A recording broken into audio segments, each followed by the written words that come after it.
In a rare case of good news for some federal workers, today, a judge ordered multiple federal agencies to reinstate probationary workers who were fired by the Trump administration last month, saying the process it used to fire them was not legal.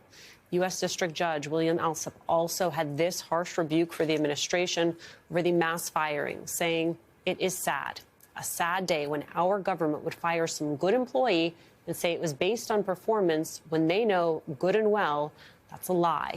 Joining me now, Georgetown law professor Michelle Goodwin, who teaches constitutional law, and Noah Bookbinder, president of CREW, Citizens for Responsibility and Ethics in Washington. You know, Noah, sometimes I feel like we are living in the upside down pretty much every day. And then now and again, you get a ruling like this from the judge that makes me think, OK, there's still people who get it and are willing to hold the line.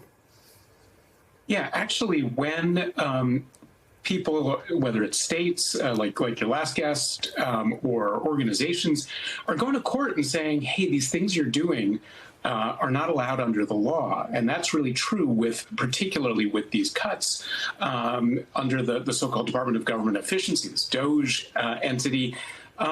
Courts are overwhelmingly finding that the administration is violating the law and ordering it to stop. So once you can get into court, actually the news is often a lot better. The challenge is that they're doing so many of these things that are illegal that it's hard to get into court on all of them, and it's hard to do it fast enough. Right. You have a Maryland judge who also seems open to reinstating fired probationary workers. There's still workers, though, who are, I mean, first of all, there are workers who are sitting around wondering, do I get to go back to my job? Right. And then even if you get to go back to your job, you wonder how long it is, whether or not you are now working in a hostile environment.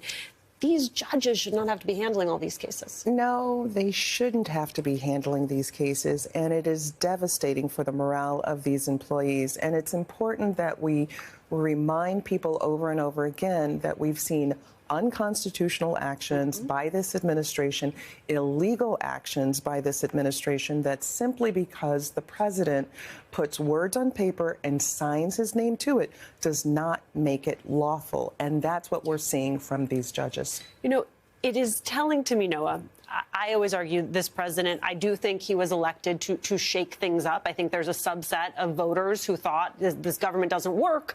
He's going to go in there. He's not just shaking things up. He is messing things up. I think you see that very acutely with DOGE. You see mistakes posted on their website over how much money they claim to be saving the country with their cuts. Now you have the New York Times reporting that instead of learning from those mistakes, they're just making it harder for people to find their mistakes. They are going against their promises of transparency.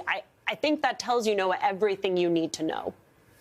Absolutely. I mean, this is this entity which Elon Musk, who apparently is in charge of this thing, said would be the most transparent part of the government we'd ever seen.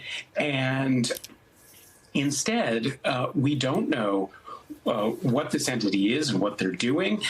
The one bit of transparency that they have had is they put up on their website a list of places that they're saving money, and they're claiming billions of dollars in savings. It turns out when reporters have dug into what they put up there, that they found really kind of amazing mistakes, like they mixed up millions and billions, or they took credit for contracts that were canceled by earlier presidents and have been dead for years. And when these mistakes started to be pointed out, instead of fixing them, saying, "Oh, we're making a mistake. We're gonna get good information to the American people." Instead, they took all the identifying information off of that website, so you can't tell what they're claiming. You can't tell if these numbers are real or not.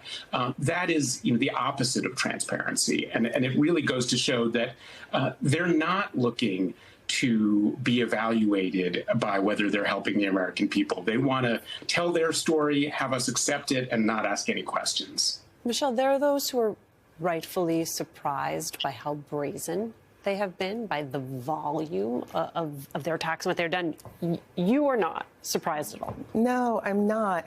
And any of us that had access to Project 2025, who heard about it, should have known that this is a blueprint that even though Donald Trump tried to distance himself from it, this is what we see unfolding, those 900 pages that said the ways in which they would basically dismantle the government, dismantle democracy as we know it.